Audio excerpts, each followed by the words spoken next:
Joining me live is Minister for Industry and Innovation, Tim Ayres. Thanks for your time. So is there anything else you've been told yet about what happened here? No, we got the news very early this morning. It's a very tough development for those workers' families, but also for a tight-knit mining community. You know, Cobar is it's a historic mining town. The mine's really important. It'll be having a big impact today and over the coming weeks and months in that community, and everybody in the building here will be thinking about that. It's the worst thing that can happen at work. Absolutely terrible. Yeah, obviously, investigations to come as to what might have happened. We won't speculate, but wait to hear more on that. The Tomago smelter on the brink. So government money in some way is going to keep this open. Is that a fair assumption? Well, we're working carefully with the New South Wales government and the owners of this facility. The majority owner is Rio Tinto, but there's a number of other owners who are engaged in discussions. We have, as you will know, been engaged in successful processes in a range of other smelters around the country, but I don't want to forecast the outcome here. These are very tough conditions for the aluminium sector, it's a tough day for workers to get that notification. So 6 o'clock this morning, just 5:45 before the shift changed, workers, of course, were advised, and we'll be going through all of those kind of discussions today. The union's on site, engaging with staff and management. Pretty challenging day for a facility that's been open there in the Hunter Valley since, I think, 1984. So 40% of their costs are energy. Clearly, the big increase we've seen in power prices in recent years under Labor is a big factor here, isn't it? Well, there's a range of pressures on that business, and I don't want to dodge the question about energy, but make the point. You've got a very tough and volatile global trading environment in aluminium at the moment. Over-subsidisation in some markets, tariff responses in others. It's a very challenging environment. Each of these assets around the country is a bit different, but typically ageing infrastructure that requires investment to lift its level of productivity and efficiency.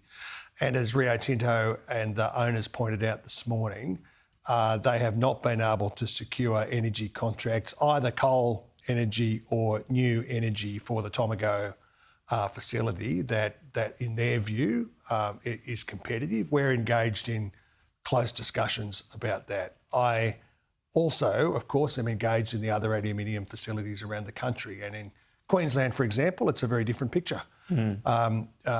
The firm there, run by Rio Tinto, securing new green energy contracts, underwriting solar and wind investment in the Queensland energy grid, because they're such big electricity users, on a much more stable and optimistic footing.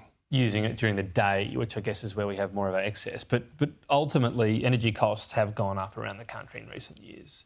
This is hurting Tomago, and indeed it's hurt plenty of other businesses, hasn't it? That's been a... Well, energy costs for Australia have been a challenge now for not just the last 3 years, but have been a challenge for the last 15 years. But Labor did say they'd bring down prices and haven't. So that'd be the surprise for business. What we're seeing, of course, is the result of a decade of disinvestment in the energy sector. It does mean there are challenges for business. Like, it's not consequence-free if you take your hands off the wheel for years, and there's capital flight from the electricity sector, which is what happened under the Abbott, Turnbull, Morrison period. Then there are consequences.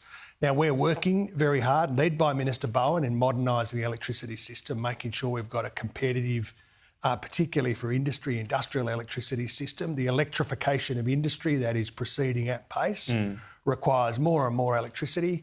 We're working very hard on that, and it's very clear that the pathways through this orderly pathway delivers lower prices than the disorderly pathway, which leads to disinvestment and real. But the pathway we're on, according to the department, which seemingly Chris Bowen wasn't super keen on being released, the pathway we are on, regardless of comparisons, are prices to go up between now and 2030.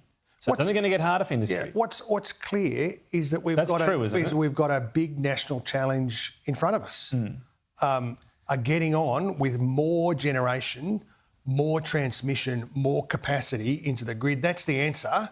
Not looking backwards to where but this isn't backwards. This is from here to 2030. That's right. And the department is saying prices are going to go up, even under Labor's plan. And the answer is more generation, more transmission.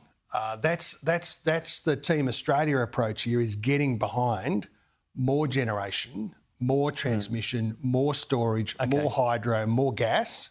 That's the answer for the electricity system, whether it's households or for industry. EPBC, the overhaul there.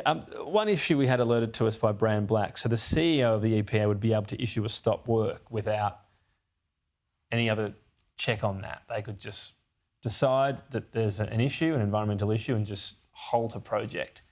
It's a lot of power, isn't it, for an unelected official? Well, I'll leave the detail of this to the Environment Minister, Murray Watt, who I'm sure would love to come on the show and have a talk about it.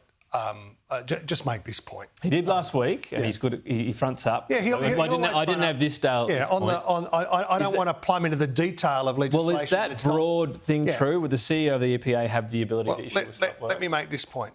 What the Environment Minister and the government are delivering here is a package of reforms that mean environmental regulation that acts in the interest of the environment, faster approvals, streamlined processes in the interest of getting projects up and going.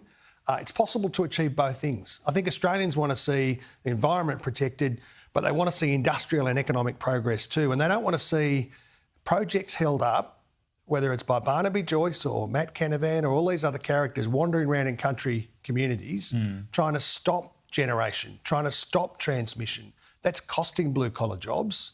We want to see fast, speedy approvals. Okay. And I think Australians do want to see the environment protected and an EPA that's got capacity to do that. There's been lots of clear violations of environmental laws, but just on that, is that accurate? The power would be given to that CEO of the EPA? I am not across that detail. Okay, fair enough. And I can talk about the principles, what we're trying to achieve here. Yep. But if you want the detail, Tom, grab Murray Watt. He often watches. Murray, you're welcome on this week. That's it. Tim, thank you for your time as well.